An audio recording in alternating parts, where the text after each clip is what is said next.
So today you're actually going to learn a little bit more of the science behind tapping, because your mind is probably curious to know, how does this affect my brain tissue?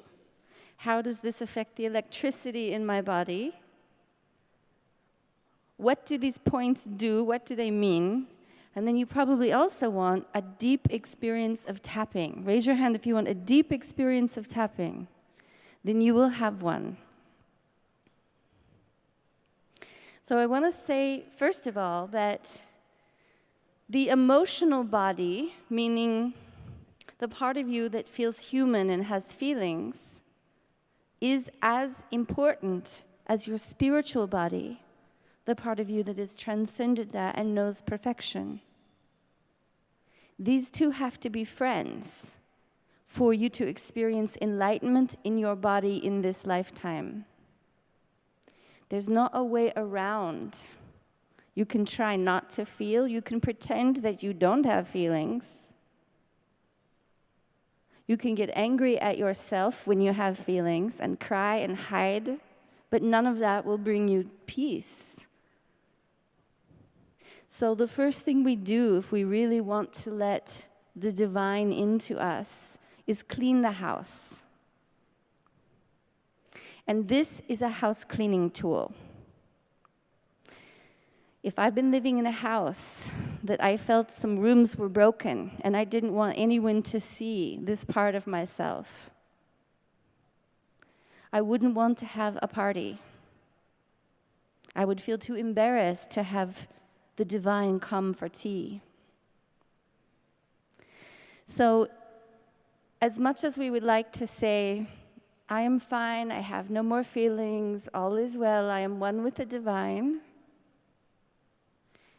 if you lose your inner peace when someone says something angry to you, if you lose your inner peace when you're tired, if you lose your inner peace when someone takes something from you, lies to you, abuses your trust, you still need work.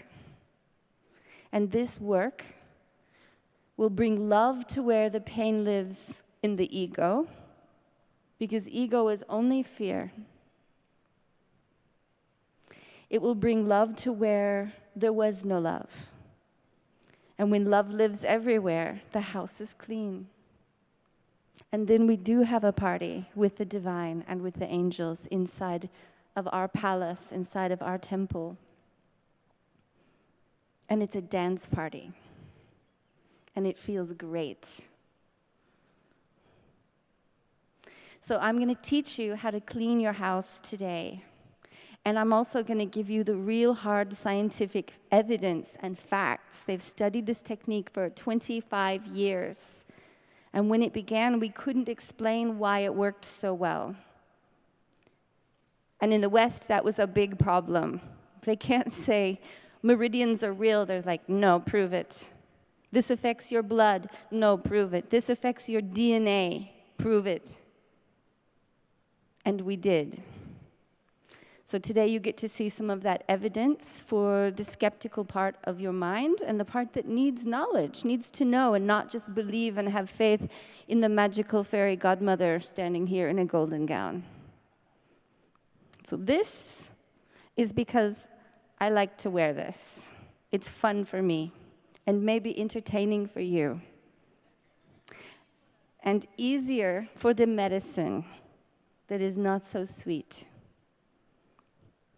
So I'm making it a little extra sweet for you. Okay.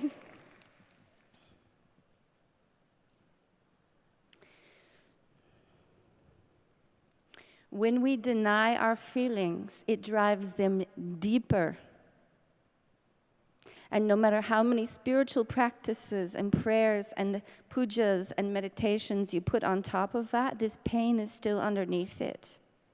This feeling of being a fraud, a phony, a fake will eat at you because you know that you get angry and use harsh words, or you know that you have resentment in your heart, that you have not forgiven your brother, your mother, your sister, your family. And that keeps us in pain and makes us recycle to the same place where the pain is.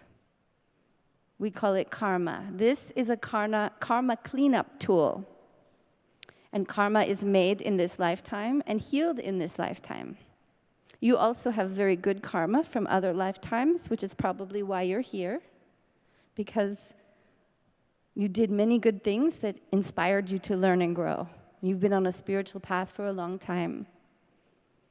And now you're ready to go to the next level. But to do this, you're going to have to do something that I'm noticing most people, and it seems especially Indian people, don't like to do.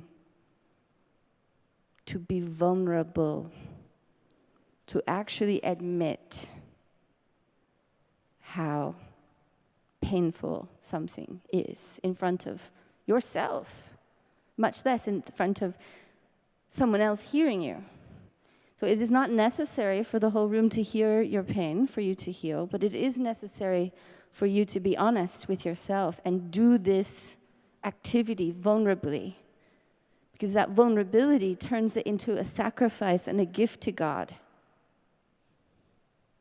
The thing you're guarding the most is your pain, not your love. You'll give your love freely. But you hide your pain and guard it like a dragon.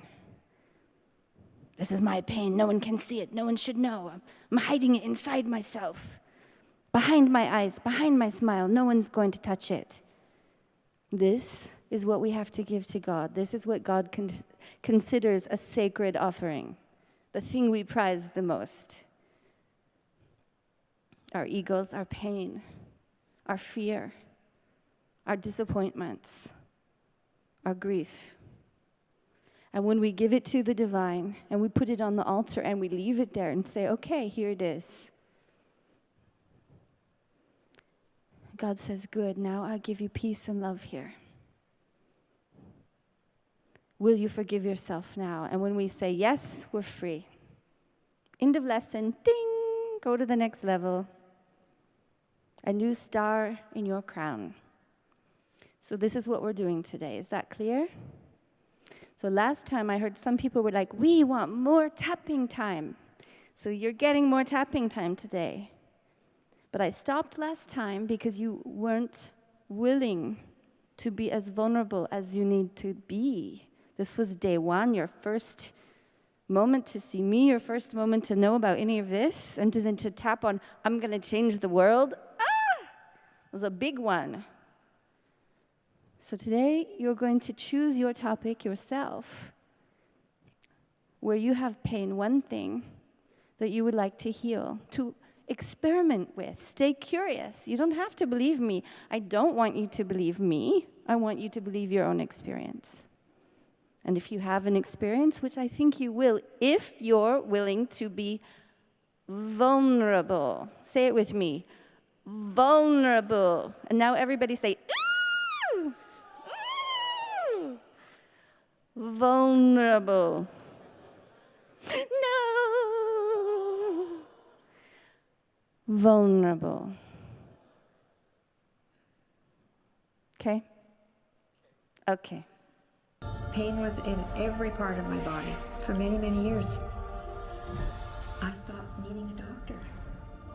I was diagnosed with multiple sclerosis. I cannot find any traces that it ever existed in my body. I had over 80 allergies and I was allergic to the world, basically. I am not allergic to anything. I can eat anything I want to. Shame issues, diabetes, post-traumatic stress disorder.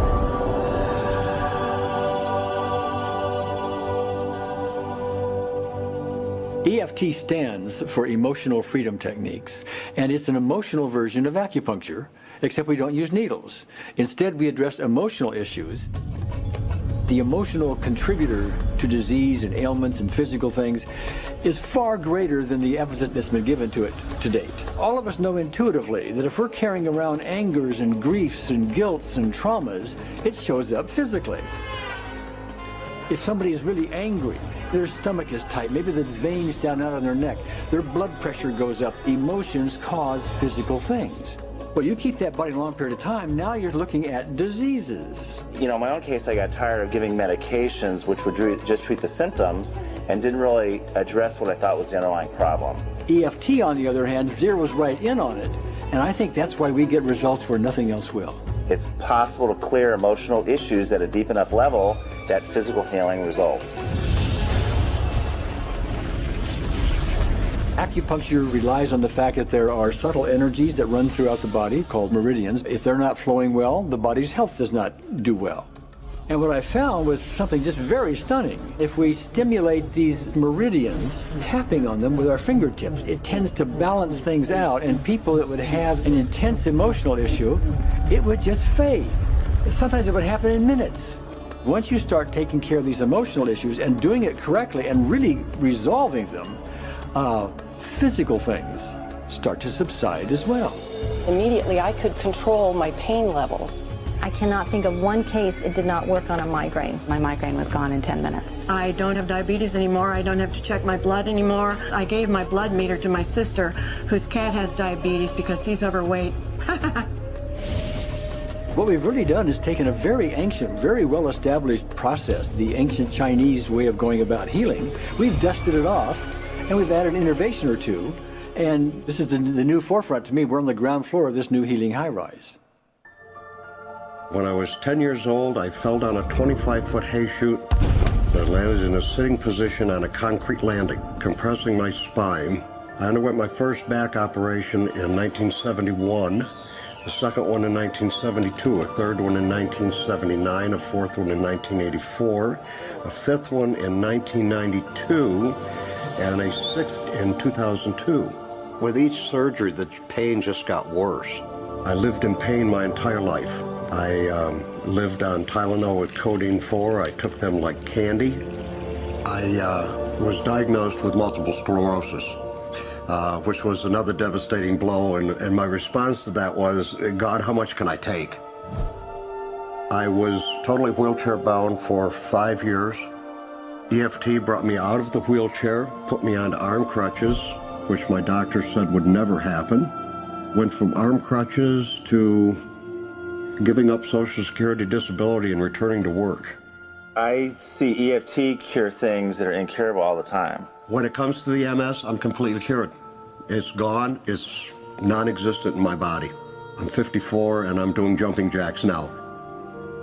I'm not saying by that we cure everything in a minute or two, and in a session or two, and so on, and some things take a lot longer than others, but we get astonishing results often. So what we're going to do today is take a finger prick of blood from a few different people. We're going to take a look at it under a dark field microscope and actually look at what their live blood looks like. A person that's healthy, their live blood will look like a clean flowing river, and a sick person clumping in just a murky swamp. Of those 6 people, 3 had blood picture that looked like there's some health issues that should be addressed. So we had those 3 people go through about 5 minutes of EFT. This anger. All this resentment. We drew their blood again, looked at it, and saw just total different blood pictures. No sign of clumping. I was speechless. When I could finally think again, I thought, I'm going to go home and just take my certificates, my degrees that took me years to get, and just tear them up and just, let's learn about this EFT. Normally, as a nutritionist, I would have put you on 2 or 3 months of mineral supplementation, but EFT, 5 minutes. People on the outside, they look at some of the things we do as miracles, and I'm not really a miracle worker at all, or, you know, it's just the body will tend to heal itself if its energies are allowed to flow. The biggest thing that blocks that flow of energy is how emotional issues and past traumas are held in the body. So we're getting to the core. That's why you can use it for everything. Addiction issues. Shame issues, Vision issues, Chronic fatigue, fear of flying, Atrial fibrillation, cravings, diabetes, diverticulitis, Post-traumatic stress disorder. abundance. it was easy to lose weight, public speaking, insomnia. performing in any capacity. You can go from 0 desire to hot and ready. For the first time, I can probably say I truly and genuinely like myself, love myself, have acceptance. People ask me what kind of antidepressants I'm on, and I say EFT. You know. I do believe anything is possible now because I've seen it. One that was really fun to do was the vision experiment I did. 75% had an improvement in their vision. I keep getting emails from people, by the way, Carol, I'm not using my glasses to look at the piano music anymore. EFT is the best thing I found, hands down. One of the great things about EFT is it's easy to learn by anyone. EFT gave me the tools to cure myself. And now I probably have seen over 2,000 clients of every walk of life on every imaginable problem with about a 98%, maybe 99% success rate. And it's not me, it's EFT. I thought, well, I don't know if I believe this, but what if I just suspended my disbelief? Well, the manual is a free download on our website because I want the world to know how to do it. Do you want more than that? So I want to show you one more quick video, which is of the meridians. So you know how the chakras are in the body, right? At least the first 7 you know about. Well, the meridians are the wires that the chakras feed electricity and spiritual energy to your organs, to your stomach, to your bladder, to your bones, to your blood. So we're using the meridians, so it affects the chakras and the body. And I want you to see the meridians in motion. How many of you have seen the meridians on a chart, drawn like lines on the body? Have you ever seen them moving? Would you like to see them moving? So you have an understanding of what this energy is doing inside your body. This will give you a good visualization of what's happening when you're tapping. And maybe that will inspire you to practice. Lights.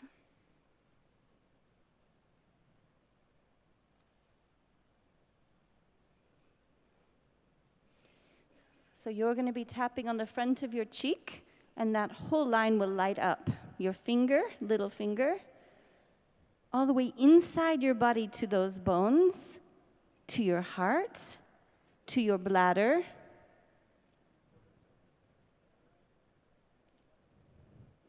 Each one of these we will use today. This goes to these teeth that are lit up, that one bone, your intestines. This one here in the front of the face, all the way down the back of the head, down the spine, to your sacrum, very much like Kundalini, and down to your little toe. So you could be tapping on your toes and have the same effect.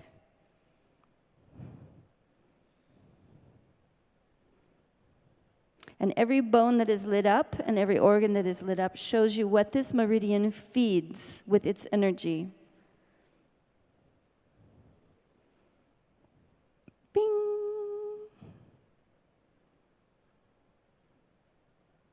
It's beautiful, huh? Did you know? This is how the electricity flows in your body from your chakras.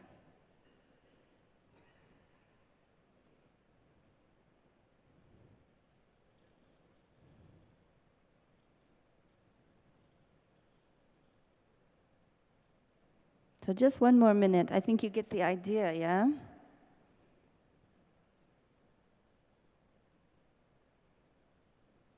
To your lungs, to your eye.